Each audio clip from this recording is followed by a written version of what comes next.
சிவராத்திரி காலை வணக்கம். அதாவது உலகத்தில் வரக்கூடிய பல்வேறுபட்ட பண்டிகைகள் விரதங்களில் எல்லாம் மிகச்சிறந்தது மகா சிவராத்திரி விரதம். இந்த மகா சிவராத்திரி விரதத்தை வாழ்க்கையில் ஒரு நாளாவது நாம் கடைப்பிடிக்கிறோம். பல ஜென்மங்கள் நாம் செய்த பாவங்கள் எல்லாம் அன்று தீரக்கூடிய அற்புதமான நாள். விரதத்திலே சிறந்த விரதம் சிவவிரதம்.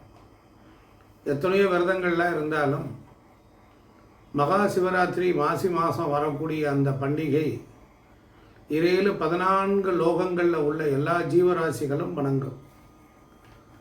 அதுபோல் வாழ்க்கையில் நமக்கு இந்த சிவம் அப்படின்னா மங்களம்னு அர்த்தம். அதனால் மங்களத்தை கொடுக்கக்கூடிய நாள் சிவராத்திரி. இந்த நாளில் உலகத்தில் இருக்கக்கூடிய எல்லாரும் இறைவனை வணங்குகிறார்கள். சிவம் அப்படின்னா மங்களம்னு அர்த்தம். சிவபத்திரம்னு சொல்லுவாங்க. பத்திரம் அப்படின்னா சுத்தம்னு அர்த்தம். அது பத்திரம். அதுபோல் லௌகீக வாழ்க்கை வாழ்வதற்கோ சிவ வழிபாடு தேவை. இம்மைக்கும் மறுமைக்கும் என் சித்தர்கள், மகான்கள், யோகிகள், ஞானிகள் எல்லாரும் மகா சிவராத்திரி அன்று இறைவனை பூஜிப்பார்கள். பொதுவாக ராத்திரி அப்படிங்கிற சொல்லுக்கு என்ன பொருள் என்றால் இருள் என்று பொருள். அதே போல் ராத்திரம் அப்படின்னு சொன்னால் அறிவுன்னு அர்த்தம். பாஞ்சராத்திரம் அப்படிங்கிறது வைணவ சம்பிரதாயத்தில் ஆகமத்தில் வரும். அறிவு மேலோங்கி நிற்கக்கூடிய காலம். சிவனை பற்றிய அறிவை தரக்கூடிய, ஞானத்தை தரக்கூடிய இரவுதான் சிவராத்திரி. அந்த நாளில் நாம் செய்கிற ஒரு செயல் பல நாட்களுக்கு விளைந்து நிற்கும். ஒரு விதை விதைச்சோம்னா அது பிறகு அது பெரிய மரமாகி சந்ததியருக்கெல்லாம் பலன் தருவது போல் இந்த மாதம் வரக்கூடிய சிவராத்திரி நமக்கு ஞாபகப்படுத்தும். அது ரிமைண்டர். மகா சிவராத்திரி உலகத்துக்கே பெரிய உத்தமத்தை கொடுக்கக்கூடியது. மாதத்துக்கு 2 பிரதோஷம் வரும். மாதந்தோறும் வரக்கூடிய அமாவாசைக்கு முந்தைய நாள் தான் சதுர்த்தசி திதி. அதாவது குரு சிஷியர்கள் 2 பேரும் ஒன்றாய் கலக்கிற இடம். அறிவும் ஞானமும் சந்திக்கக்கூடிய காலம். அதுதான் சிவராத்திரி. அதுவும் குறிப்பாக மாசி மாதத்தில் மாசி மாதத்துக்கு காசி என்று பொருள்.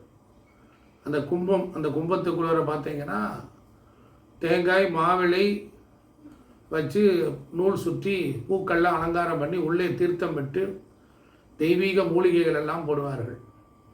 அப்போ கும்பத்திற்குள் இறைவன் ஒடுங்குகின்றான். மாசி மாதம் கும்ப மாதம். அப்போ கும்பத்துக்குள் உள்ளே இருக்கக்கூடிய அத்தனை ரகசியங்களையும் இறைவன் நமக்கு தருவான். போய பிழையும் புகுவான் நின்றனமும் தீயனில் தூசாகும். அதனால் மாசி மாதத்தில் புறத்தில் வரக்கூடிய இந்த சிவராத்திரியை பகல் பொழுது காலை 6 மணி முதல் இரவு 6 மணி வரையிலும் பகலிலே விரதம் இருக்கணும், உண்ணாமல் இருக்கணும். அன்னைக்கு பகலில் தூங்கக்கூடாது. ஏன் உண்ணாமல் இருக்கணும் அப்படின்னு கேட்டால், நம்ம உடம்பு உணவில்லாமல் இருக்கிற பொழுது நம்முடைய மனமானது மேல் நோக்கி வந்து சித்தத்தில் ஒடுங்கி, சித்தம் ஆன்மாவில் ஒடுங்கி, ஆன்மா கடவுளோடு 2 கலத்தல் என்பது ஞான தத்துவம். உணவை உடுத்திட்டோம் அப்படின்னா மனமானது கீழ் நோக்கி இறங்கி உயிரில் மூலாதாரத்தில் சங்கமித்து அதை காமத்தை வெளிப்படுத்தி உண்ணுதல், உடுத்துதல், உறங்குதல், தன்னை போல் பிள்ளை பேணுதல் என்கின்ற இல்லற வாழ்க்கைக்கு அன்றைய தினம் பயன்பட்டு வரும். அதனால் கிடைத்திருக்கிற நாளில் நாம் இறைவனோடு ஒன்றாக இருக்க வேண்டுமானால் உபவாசம். உபை என்றால் அருகில். என்றாவது ஒரு நாள் நாம் இறைவனுக்கு அருகில் இருக்கணும். அது மட்டும் இல்லை, இரவு நேரத்தில் ரொம்ப விசேஷம். எத்தனை காலம் பூஜை பண்ணால் நல்லாயிருக்கும் அப்படிங்கிறவங்கெல்லாம் விரதத்தை 1 வாரம் இருப்பாங்க, 48 நாள் இருப்பாங்க. அந்த நாளைக்கு ஒரு நாள் மட்டும் இருந்தால் போதும். ஒரு நாளிகைக்கு 24 நிமிஷம், அது 14 நாளிகை. அதனால் இரவு 11 மணி 36 நிமிடத்தில் இருந்து இரவு நடுநிசி 12 மணி 24 நிமிடத்துக்குள்ள நேரம்தான் வேல்யூவான நேரம். அந்த ஒவ்வொரு நாளும் அந்த நேரத்திலே நாம் சிவ பூஜை பண்ணினோமே ஆனால் சககோடி பாவம் போகும். நள்ளிருளில் நட்டம் பயின்றாடும் நாதனே, தில்லையில் கூத்தனே, தென்பாண்டி நாட்டானே, அல்லல் விரவி அறுப்பானே என்று மாணிக்கவாசகர் சிவபுராணத்தில் சொல்கிறார். அந்த நேரம் ஸ்தோத்திரம் பண்ணணும். அந்த நேரம் வீட்டில் விளக்கம் பொருத்தி சிவபூஜை செய்தால் அன்றைய பாவம் அன்றே கழியும், அன்றே கர்மத்தை போக்கும். சிவதீட்சை வாங்கியவர்கள், சிவபூஜை பண்ணியவர்கள் எல்லாரும் செய்வார்கள். ஒரு காலத்தில் நடுநிசையில் எல்லாம் பூஜை நடந்தது. அப்போ ஒவ்வொரு நாளும் நாம் கண் விழித்து இருக்கணும். நாம் சிவராத்திரி விரதம் இருக்கும்போது நிமிர்ந்து உட்கார்ந்திருக்க வேண்டும், முதுகு தண்டுபடம் வளையாமல் இருக்க வேண்டும். அப்போது தான் நமக்கு துவாத சார்ந்த பெருவெளியில் இருந்து, மேலே இருந்து, ஆகாயத்தில் இருந்து ஒரு உயிர் பேராற்றல், ஒரு நோவா எனர்ஜி, அந்த சூப்பர் நோவா பவரானது நம்ம உடம்புக்குள் கபால குழி வழியாக இறங்கி உடம்பில் இருக்கிற நாடி, நரம்பு, மாமிசம், மச்சம் எல்லாத்தையும் சுத்தம் செய்து விட்டு போகும். அது சிவக்கலை. அந்த சிவம் என்கிற மங்களத்தன்மையை நாம் பெற வேண்டும். அந்த நேரத்தில் நாம் தூக்கம் வராமல் இருக்கிறது தான் பகலில் உணவு நாம் எடுத்துக்காமல் இருக்கிறோம். அது பேர் லிங்கோத்பவ காலம். பராசக்தி அம்பாள் விரதம் இருந்து தவம் இருந்து ஈசனாரை நோக்கி தவம் இருந்த பொழுது ஈசன் அம்பிகைக்காக வெளிப்பட்ட நேரம்தான் அந்த நேரம்.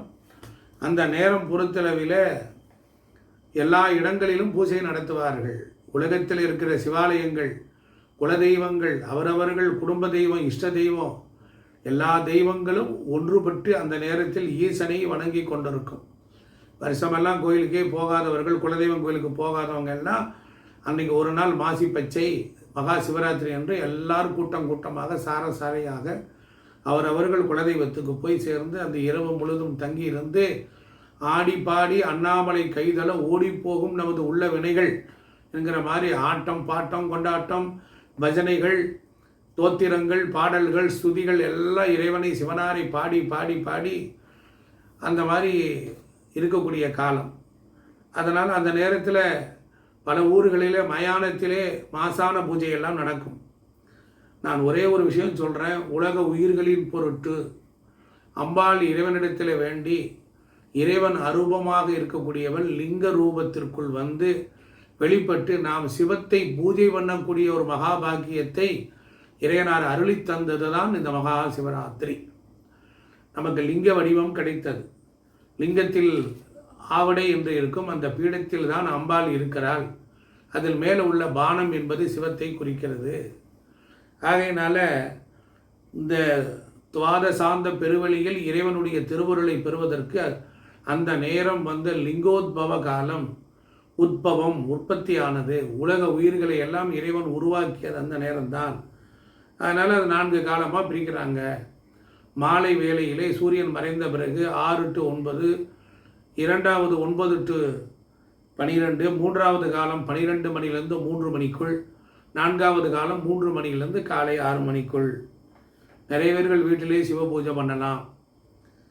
ஒரு காலம் வீட்டில் பண்ணிவிட்டு மற்ற நாள் எல்லாரும் மற்ற நேரம் இரவு முழுவதும் கோயில்கள் எல்லாம் திறந்திருக்கும். எல்லா சிவனையும் அபிஷேகத்தை கண்ணால் கண்டு காதால் அங்கு சற்சங்கம் நடத்துவார்கள். உபன்யாசம் சிவபெருமானுடைய பெருமையை சொல்லுவார்கள். அதை காதில் கேட்டு வாயால் இறைவன் நாமத்தை சொல்லி அப்படி இருக்கிற பொழுது சிறப்பாக இருக்கும். அந்த நேரம் சிவசிவன்னு சொல்லலாம், சிவாயனவன் சொல்லலாம், ஓம் சிவசிவ ஓம்னு சொல்லலாம். அப்போ எல்லாருக்கும் மகாதேவர், ஹரஹர மகாதேவா, தென்னாடுடைய சிவனை போற்றி அந்நாட்டவர்க்கு இறைவா போற்றின்னு சொல்லுது. 18 புராணங்களிலே மிகச்சிறந்தது சிவபுராணம். அதிலே சிவபெருமானுடைய பெருமைகள் எல்லாம் சொல்லுகிறது. மாணிக்க வாசகர் நமக்கு ஒரு தோத்திர பாடலாக கொடுத்திருக்கிறார். ஆகையினால நம்முடைய வாழ்க்கையில் நிறைய அபிஷேகத்தை பார்க்கணும், நிறைய பஜனை செய்யணும், ஆலயத்தை சுத்தப்படுத்தணும், ஆலய உழவார பணியில் ஈடுபடணும். நமக்கு மனதார இறைவனை நினைத்து நம்மளுடைய மென்டல் ரிலீஸ் பண்ணணும்.